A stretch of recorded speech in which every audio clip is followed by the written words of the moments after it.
por disminución del flujo sanguíneo, lógico, lo cual disminuye el gasto cardíaco. Y se va a identificar también cuando hay un infarto de miocardio o disminución de la contractilidad. En todas las situaciones en las cuales el gasto cardíaco sea menor, porque es la forma en que va a ser llevado cualquier sustancia hacia los órganos.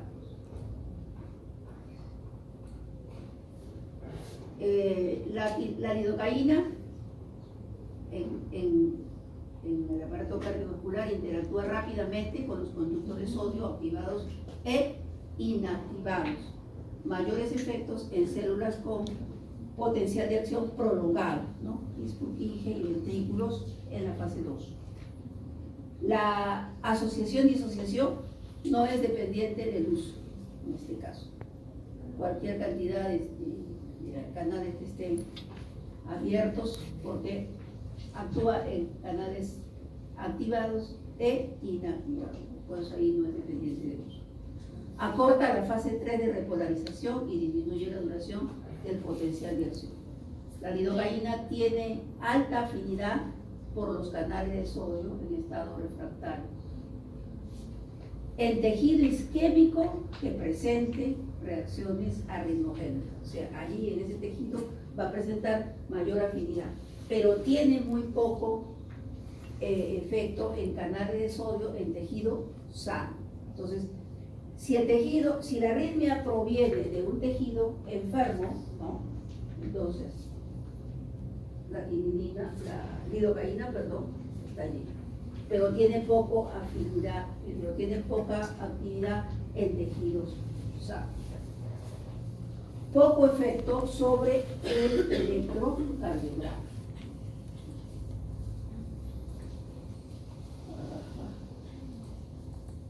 Aquí está lo que pasa con la anulación del potencial de acción, igual lo que está aquí entrecortado corresponde al fármaco.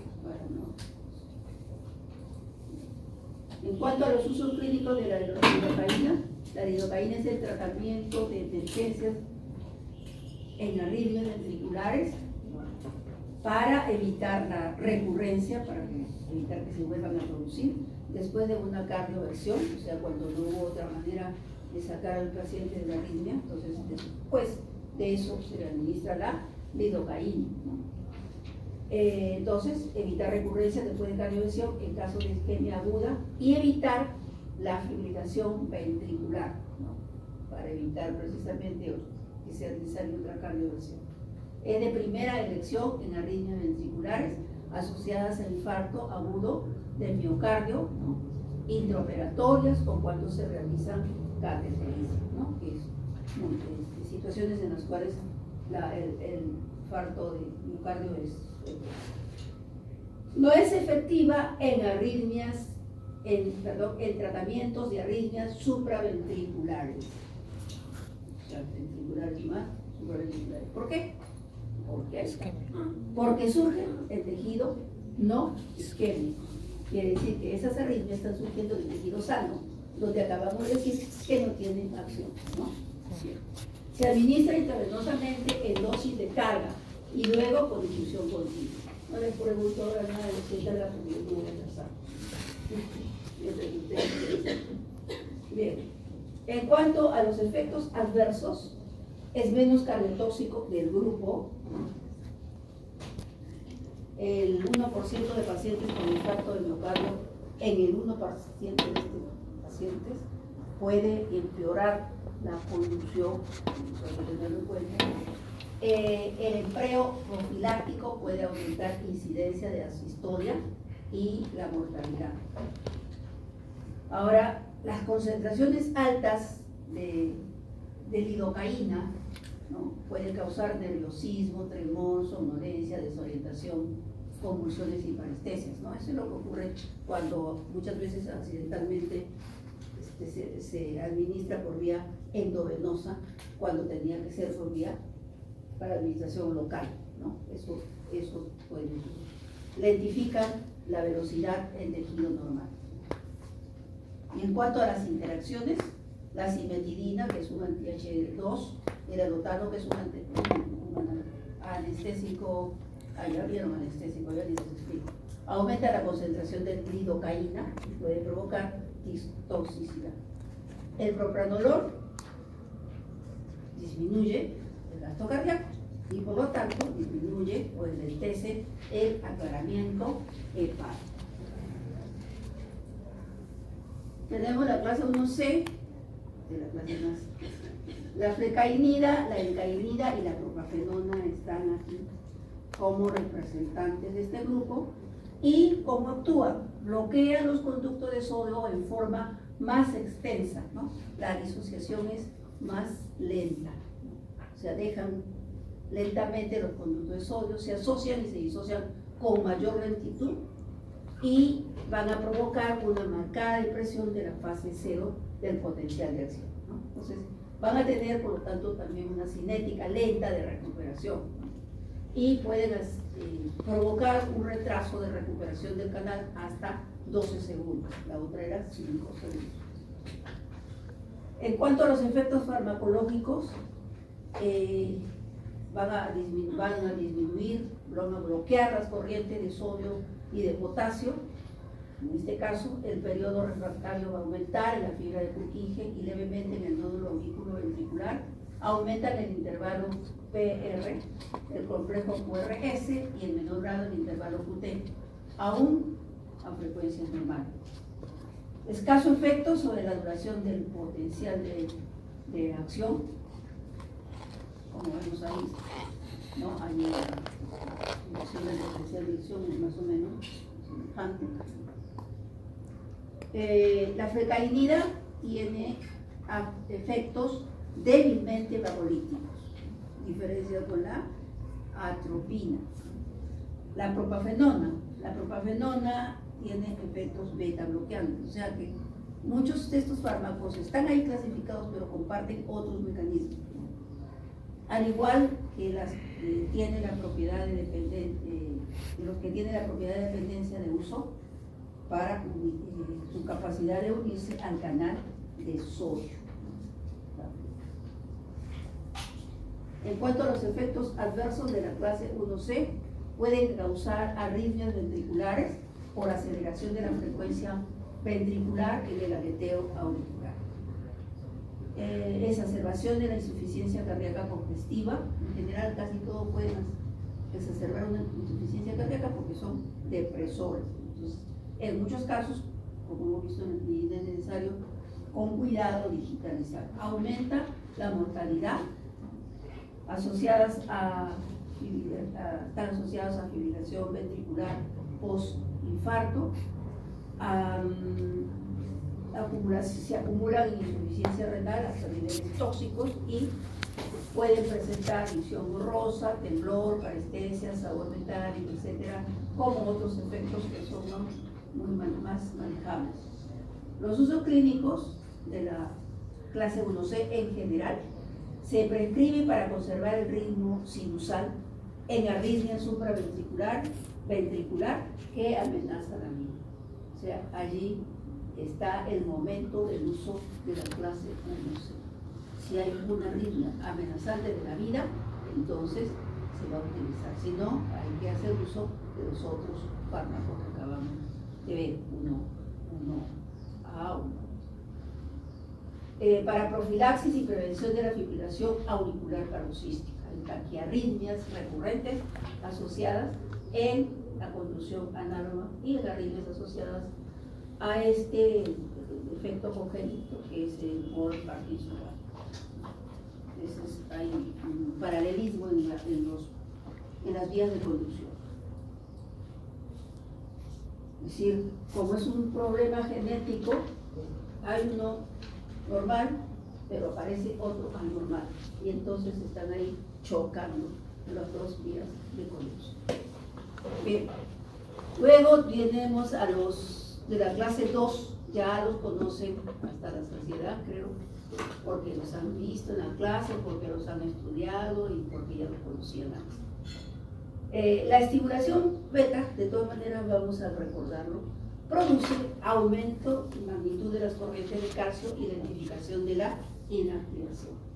Aumenta también las magnitud de las corrientes de potasio y de cloro en el momento de la repolarización. Aumenta las corrientes de marcapaso, frecuencia sinusal, aumenta la posibilidad de aumento de arritmias mediadas por repolarizaciones, aumento de la adrenalina en el estrés, en el infarto, en la reanimación cardíaca. Este aumento de la adrenalina produce una disminución de potasio de gran intensidad si se reciben diuréticos, que son depletadores de potasio, ¿no? Entonces, por todo esto, ¿no? Es que se utilizan los bloqueadores beta también con mucho cuidado en algunos tipos de arritmias. Entonces, los bloqueadores beta, en algunos textos, dice, bueno, no deben ser clasificados como antiarrítmico porque su efecto antiarrítmico disminuye es por la disminución de la frecuencia cardíaca, ¿no? La sobrecarga de calcio, la automaticidad por despolarizaciones y disminuye y la hipopotasemia, ¿no? Por un bloqueo interno, o sea, porque actúan a otros niveles, ¿no? Por eso es que muchas veces se utilizan como agente antiarrítmico, pero no son netos antiarrítmicos como si son los de la fase 1. Los bloqueadores beta indirectamente van a disminuir la pendiente en fase 4. Aumenta la energía de fibrilación en casos de isquemia aguda. Por lo tanto, por esto que ya ustedes conocen, van a reducir la mortalidad, ¿no? Se utilizan principalmente los beta-1 selectivos, tenemos el metoprolol y el atenolol. Se ha encontrado que administrados durante la primera semana posinfarto de miocardio van a disminuir la mortalidad que se puede producir esa semana, que es un poco peligrosa después de un infarto de miocardio. Aumentan el tiempo de conducción auriculoventricular, el intervalo PR, y aumenta la refractoriedad del nodo auriculoventricular, o sea, lo hacen descansar un poquito más, van a tener un periodo refractario mayor. Entonces, por todo esto, los bloqueadores beta son antiarrítmicos. Los usos clínicos como antiarrítmicos, para terminar, arritmias por entrada en el nódulo auriculoventricular, controlar respuestas ventriculares en el aleteo auricular. Generalmente cuando hay un aleteo auricular o cuando hay fibrilación, por supuesto, ¿no? Siempre las respuestas ventriculares también van a estar alteradas. Entonces, para controlar eso se utilizan los beta bloqueantes. Son eficaces para controlar arritmias provocadas por los bloqueadores de los canales de sodio, ¿no? O sea, los bloqueadores de los canales de sodio, acabamos de decir que pueden provocar arritmias, que pueden ser controladas con los beta bloqueadores, ¿no? Entonces van a aumentar la frecuencia y la magnitud de lentificación de la conducción dependiente de la frecuencia. Siempre hay que leer bonito para que no se baje todo esto. El propranolol además bloquea los canales de sodio, ¿no? O sea, algunos de ellos, también de los beta bloqueadores, ¿no? Tienen capacidad anestésica local, como acabamos de ver con la lidocaína, pero fármacos que no se conocían como bloqueadores de canales de sodio, ¿no? Porque no tienen propiedad realmente anestésica local, en otros lugares son buenos para tratar estas arritmias. El esmolol, deben conocerlo también, es un bloqueador beta con un tiempo de vida media breve, solamente alrededor de 10 minutos, y es útil en situaciones que se necesite bloqueo beta ya, inmediato, o sea, sí o sí tiene que bloquear en ese momento, no tiene que ser con propranolol, con el esmolol, porque el esmolol va a actuar rapidísimamente. Y esto, por ejemplo, en casos de fibrilación auricular, y tiene realmente pocos efectos adversos. ¿Por qué? Porque su vida media es continua. Los bloqueadores con actividad simpático-mimética intrínseca podrían ser menos útiles en estos casos, ¿no? Claro, porque más bien van a provocar efectos extras, no van a bloquear realmente, sino al contrario van a oponerse. Los efectos adversos de los bloqueadores beta ya los conocemos también: fatiga, bradicardia, broncoespasmo. Bueno, en el caso de los, siempre cierta actividad beta, la 2, ¿no? Pueden intensificar la insuficiencia cardíaca y la hipoglicemia, ¿no? Que es también importante tenerlo en cuenta. Los de la clase 3 prolongan el periodo refractario efectivo al prolongar el potencial de acción, ¿no? Como prolongan el potencial de acción, prolongan el periodo refractario efectivo. Y acá tenemos la amiodarona. La amiodarona fue una sustancia bien antigua, pero que luego provocaba muchas reacciones adversas y se retiró. Pero nuevamente fue reevaluada para ciertas situaciones, ¿no? Su estructura química es un análogo de la hormona tiroidea y se absorbe bien en el tracto gastrointestinal, lipofílica, se distribuye en los tejidos, se concentra en el tiroides por su similitud con la hormona tiroidea, una semivida prolongada. Entonces ahí ustedes ya también van pensando la posibilidad de reacciones adversas. La biodisponibilidad es moderada, pero otra característica de la amiodarona: se requieren semanas para observar sus efectos, no es inmediato, o sea, es para un tratamiento a largo plazo, y por eso es que la han vuelto a reevaluar. Su semivida es más de 40 días y sus efectos duran mucho tiempo después de retirar el fármaco, cuando se ha tenido un tratamiento crónico, ¿no? O sea, un tratamiento crónico, bueno, podría ser de 4 o 5 meses, ¿no? Allí ya los efectos, retiran el fármaco y los efectos van a continuar. ¿Cuáles son los efectos farmacológicos? El fármaco va a bloquear los canales de potasio para disminuir las corrientes de potasio en la etapa de repolarización. Bloquea también canales, o sea, es múltiple, ¿no? Bloquea los canales de sodio inactivados, de calcio y los receptores beta adrenérgicos, ¿no? Pero lo hacen de una manera no competitiva, no como lo que acabamos de ver. Disminuyen en forma notable el automatismo anormal, aumenta la duración del potencial de acción sin alterar el proceso o la etapa de la repolarización, disminuye la velocidad de conducción. Otra actividad importante, que prolongan el segmento PR, el intervalo QRS y el intervalo QT.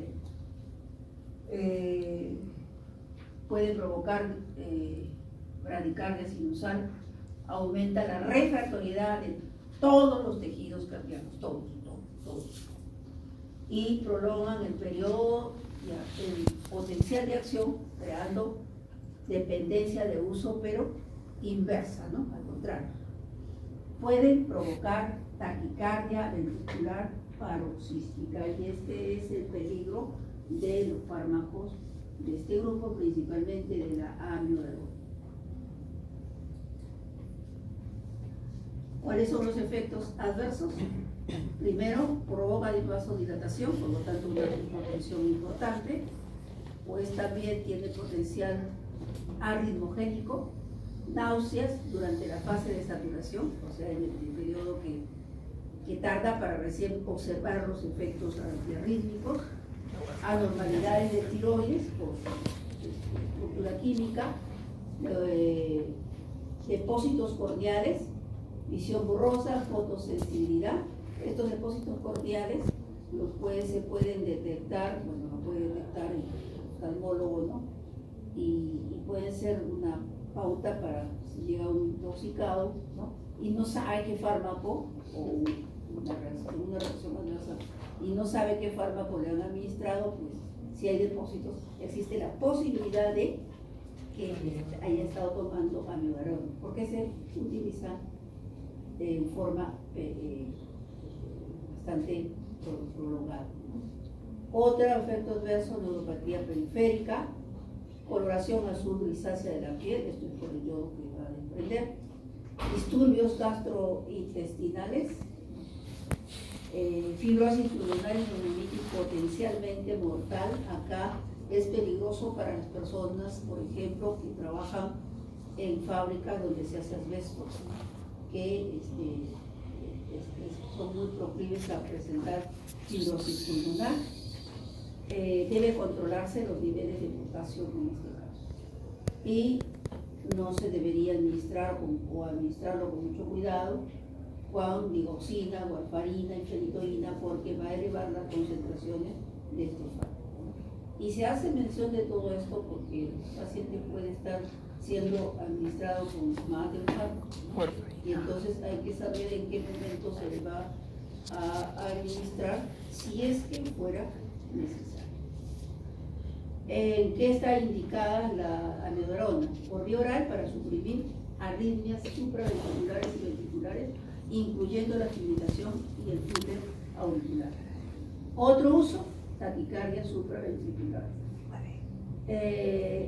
Pero su uso más importante, podríamos decir, es el taquicardia ventricular amenazante de la vida. Y acá hay que usarlo, ¿no? Y lo que sigue también por vía intravenosa central, ¿no? Fibrilación ventricular o taquicardia ventricular sostenida. O sea, está allí la amiodarona para ser utilizada en pacientes en que no hay otras alternativas. El sotalol es un bloqueador beta, no sé si los habrán mencionado, pero que va a bloquear las corrientes tardías de potasio. Está clasificado en este grupo. Aumenta la duración del potencial de acción, el intervalo QT, y se usa principalmente el sotalol en arritmias ventriculares, auriculares y fibrilación auricular. Principal RAM va a prolongar el intervalo QT, ¿no? Provocando los torsades de Pons, y como es un bloqueante beta no selectivo, puede provocar un broncoespasmo. Es decir, es también, mejor dicho, es también un bloqueante, para que no haya confusión. Y tenemos la clase 4, los bloqueadores de los canales de calcio. Los bloqueadores de los canales de calcio tenemos el verapamilo y el diltiazem. Son los dos bloqueadores de los canales de calcio que actúan principalmente a nivel cardíaco. Hay otros bloqueadores de los canales de calcio, como las hidropiridinas, ¿no? El nifedipino y todos los cipinos, ¿no? Todos terminan en dipino, pero que tienen acciones más sobre los canales de calcio a nivel de los vasos, ¿no? En este caso, estoy poniendo aquí solamente esto, porque pensé que habían hecho ya antihipertensivo, pero lo completarán cuando hagan antihipertensivo. Estos dos fármacos van a bloquear los canales tipo L activados e inactivados. En cuanto a sanciones farmacológicas de estos fármacos, van a actuar principalmente en tejidos de respuesta lenta, cuya activación depende únicamente de las corrientes de calcio, es decir, nódulo sinoauricular y auriculoventricular, nódulos, para recordar. Disminuye la conducción en el nódulo auriculoventricular, aumenta el perímetro refractario, suprime las postdespolarizaciones, ya sea las tempranas o las tardías. Tiene que ver un poquito de fisiología también para complementar. Y en el caso del diltiazem, inhibe el intercambio sodio-calcio en la mitocondria, a nivel mitocondrial. Son fármacos que no parecen, por lo menos no en gran cantidad, en gran magnitud, reducir la mortalidad post-infarto del miocardio. O sea, no son buenos para asegurarse la supervivencia en una persona que ha sufrido infarto electrocardiograma. Y en cuanto a las interacciones con los bloqueadores beta, van a aumentar en forma notable la bradicardia. Con quinidina aumenta la taquicardia ventricular polimorfa y aumenta las concentraciones séricas de la ribosina. Importante. Siempre que aquí vean un fármaco que también se utiliza en algunas afecciones cardíacas, se hay que poner ahí atención, ¿no? Porque puede ser que el paciente ya no tenga una sola patología, sino más, y esté siendo más. En cuanto a los usos clínicos, la principal indicación en pacientes con taquicardia supraventricular y con fibrilación auricular con respuesta ventricular rápida. Es la condición. Intravenosamente se utiliza para terminar una taquicardia supraventricular paroxística y arritmias por reentrada. Poco eficaz, más bien en arritmias de tipo ventricular. Pacientes con taquicardias ventricular sostenida puede dar lugar a un colapso hemodinámico. Estos fármacos están allí para ser utilizados, pero hay que conocerlos bien para utilizarlos adecuadamente, ¿no? Y saber mucho del paciente, sobre todo. Efectos adversos de los calcio antagonistas: tenemos los cardíacos y los extracardíacos. Los cardíacos están principalmente relacionados con la dosis. Un efecto inotropo negativo limita su utilidad en tejidos dañados. Esto es importante. Dosis elevadas pueden producir bloqueo auriculoventricular, lo cual puede ser tratado con atropina, porque este bloqueo obedece también a un efecto exagerado de la conducción de fibras parasympáticas. Puede tratarse además de atropina, estimulantes naturalmente beta y o calcio también. Puede precipitar paro sinusal en pacientes con enfermedad del seno, hipotensión que lleva a una taquicardia que agrava la angina, y puede exacerbar una taquicardia ventricular en pacientes con difusión del ventrículo izquierdo. Los extracardíacas, todos los calcio antagonistas provocan estreñimiento. Así se tomen para la presión arterial, cardíaco, etc. Todos van a provocar estreñimiento. Por eso todas las personas que están siendo medicadas con este fármaco, seguro van a provocar estreñimiento y hay que tener cuidado.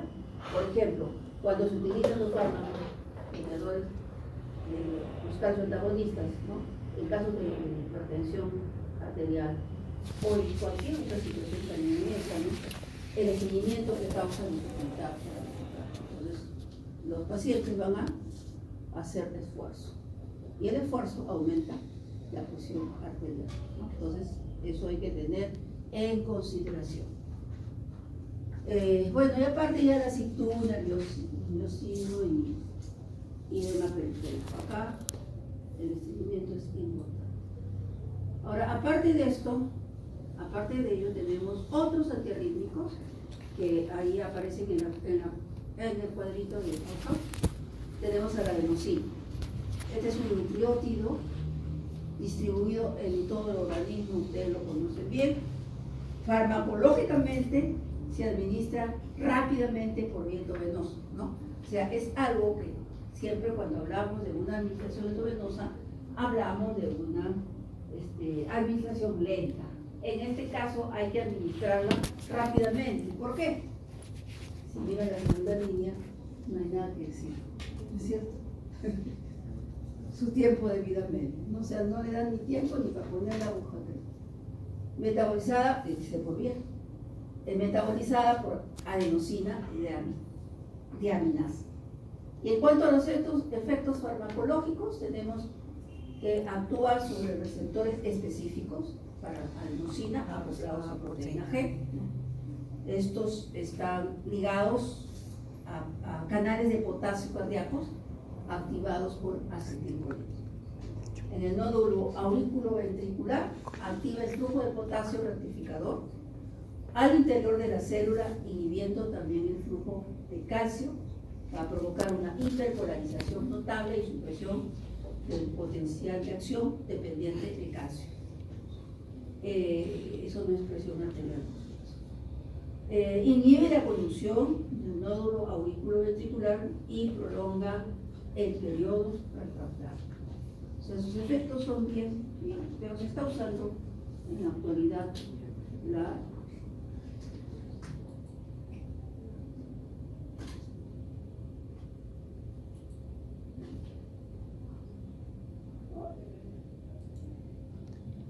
bien.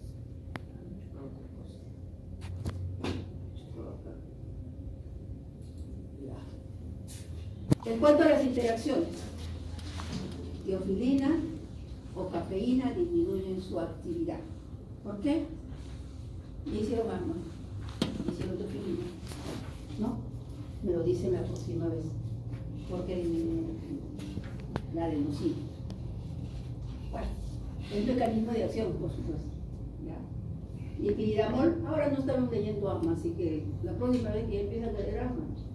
Dipiridamol potencia sus efectos. El dipiridamol fue un agente también que se utilizó mucho inicialmente como antianginoso, después ha dejado de ser utilizado, pero se sigue utilizando. Los usos clínicos es el medicamento de elección en manejo rápido de la taquicardia supraventricular paroxística. Previene la conducción retrógrada de impulsos de reentrada a través del nódulo auriculoventricular. En cuanto a los efectos adversos, puede provocar una asistolia transitoria, su corto periodo de acción, periodo de duración de efecto. Plenitud torácica, disnea, esto es de corta duración. Esta plenitud torácica y disnea da lugar a que se presente este broncoespasmo que pasa un poco inadvertido, excepto en los pacientes que tienen asma.